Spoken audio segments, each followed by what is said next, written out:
నమస్తే మేడం. నమస్తే. మల్కాజ్గిరి కాన్స్టిట్యున్సీలో ఎవరు గెలవబోతున్నారు? ఈటెల రాజేందర్ గారే గెలుస్తారు. ఎందుకు ఈటెల రాజేందర్ గారు గెలవాలి?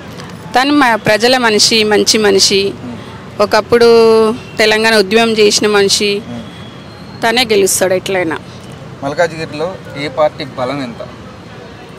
బీజేపీ బలమే ఎక్కువ ఉంది, తర్వాతనే టీఆర్ఎస్. సెంటర్లో ఏది మీ అభిప్రాయం? మోడీ గారే. ఎందుకు మోడీ గెలవాలంటే? ఎందుకు మోడీ అంటే మోడీ దేవుడిలాగా అయిపోయింది అందరికీ. ఇంకోటి అంత మంచి రామ మందిరమే తీసుకొచ్చిండు కదా. రామ మందిరం తీసుకురావడము, ఇంటింటికి అక్షంతలు వంచడము, అది అందరికీ మంచి అభిప్రాయం ఉంది మోడీ మీద. మోడీ గెలుస్తాడు. మోడీ ఆశీస్సులు ఉన్న ఈటెల రాజేందర్కు ఉన్నాయంటారా? ఉన్నాయి. ఎందుకట్లా? ఎందుకట్లా అంటే మంచి అభిప్రాయమే ఉంది ఈటెల రాజేందర్ మీద కూడా. మోడీకి ఈటెల రాజేందరే గెలుస్తాడు.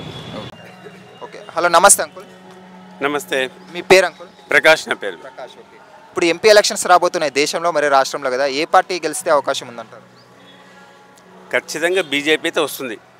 బీజేపీ ఎందుకు రావాలనుకుంటున్నారు? ఇప్పుడు లాస్ట్ 10 years నుంచి మనం మోదీ గారు చేసిన కార్యక్రమాలన్నీ మనకు తెలుస్తూనే ఉన్నాయి. మన యొక్క ఎకానమీ కూడా స్ట్రాంగ్ అయిపోతూ ఉంది, కరప్షన్ కూడా తగ్గిపోతూ ఉంది. అటున్నప్పుడు వాళ్ళు చేసే అన్ని వాళ్ళ యొక్క ఉద్దేశం ఏంటంటే భారతదేశాన్ని మాత్రమే డెవలప్ చేయాలి, నెంబర్ 1 స్థాయిలో తీసుకువచ్చే పరిస్థితి ఓన్లీ పార్టీ బీజేపీకి మాత్రమే చెందుతుంది. అది మిగతా వాళ్ళ ఆలోచన అది లేదు, వాళ్ళ సెల్ఫ్ ఆలోచన తప్ప కంట్రీ గురించి ఆలోచన అనేది వాళ్ళ దాంట్లో ఆ పార్టీలో లేదు, ఏ పార్టీలో లేదు. ఇప్పుడు దేశంలోనే అతిపెద్ద కాన్స్టిట్యూషన్ అంటే మన తెలంగాణలో మల్కాజ్గిరి కదా. మల్కాజ్గిరి నుండి మన ఈటెల రాజేంద్ర ప్రసాద్ గారు బీజేపీ అభ్యర్థిగా పోటీ చేస్తున్నారు. ఆయన గెలిచే అవకాశం ఉందంటారా బీజేపీ క్యాండిడేట్?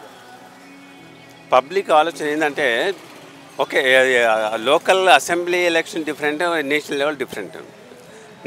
తన ఓటు వ్యాలిడిటీ కావాలి, దాని విలువ ఉండాలి అనుకున్నప్పుడు ఖచ్చితంగా ఈటెల రాజేందర్కే వేయాలి. ఈటెల రాజేందర్ ఖచ్చితంగా వస్తాయని నాకు నమ్మకం ఉంది. I'm confident of it. గతంలో చూసుకుంటే ఇప్పుడు సీఎం ప్రెసిడెంట్ రేవంత్ రెడ్డి గారు దానికి కాన్స్టిట్యున్సీకి ఎంపీగా ఉండిన్నారు. ఆ 4 yearsలో ఏమైనా డెవలప్మెంట్ చేసినారు అనుకోవచ్చా కాన్స్టిట్యున్సీకి? రేవంత్ రెడ్డి గారితో ఇప్పుడు ఈ 4-5 monthsలో అంత డెవలప్మెంట్ ఎక్స్పెక్ట్ చేయడం కూడా మిస్టేకే. You cannot expect any sort of development with in 4 months.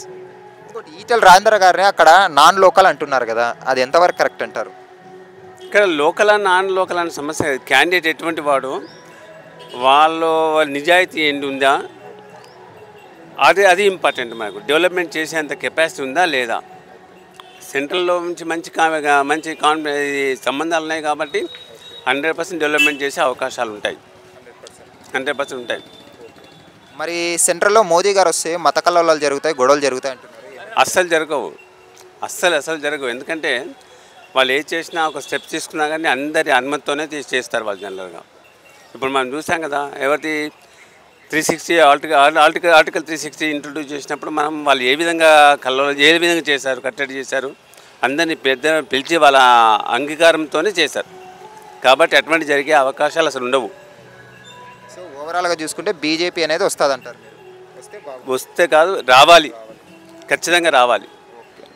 మన మోడీ గారికి ఎందుకు ఓటేయాలో అడిగి తెలుసుకుందాం. Digital India, make in India, stand up India, startup India, smart city, Vishwakarma Yojana. అసలు కరోనా అప్పుడు ఆయన వ్యాక్సిన్ ఇవ్వకపోతే మనం బతికే వాళ్ళమా? 500 ఏండ్ల భారతీయుల కల నెరవేర్చిన నరేంద్ర మోదీకి 10 ఏళ్ల సంధి రోజుకి 20 గంటలు కష్టపడి పనిచేస్తురే. దేశమంతటా హైవేలు, వందే భారత్ రైళ్లు, పాఠశాలలు, ఆర్టికల్ 370 రద్దు, ట్రిపుల్ తలాక్ రద్దు, సర్జికల్ స్ట్రైక్ లాంటి కఠినమైన నిర్ణయాలు. మోడీ గారు ఇదంతా ఒక ట్రైలర్ మాత్రమే అంటున్నారు. ఇలా ఎన్నో అద్భుతమైన స్కీములు తీసుకొచ్చిన మన మోడీ గారిని ఎలా వదులుకోగలం? కమలం గుర్తుకే ఓటేద్దాం, బీజేపీని గెలిపిద్దాం. మోడీ మన అందరి నేస్తం, బీజేపీనే గెలిపించేద్దాం.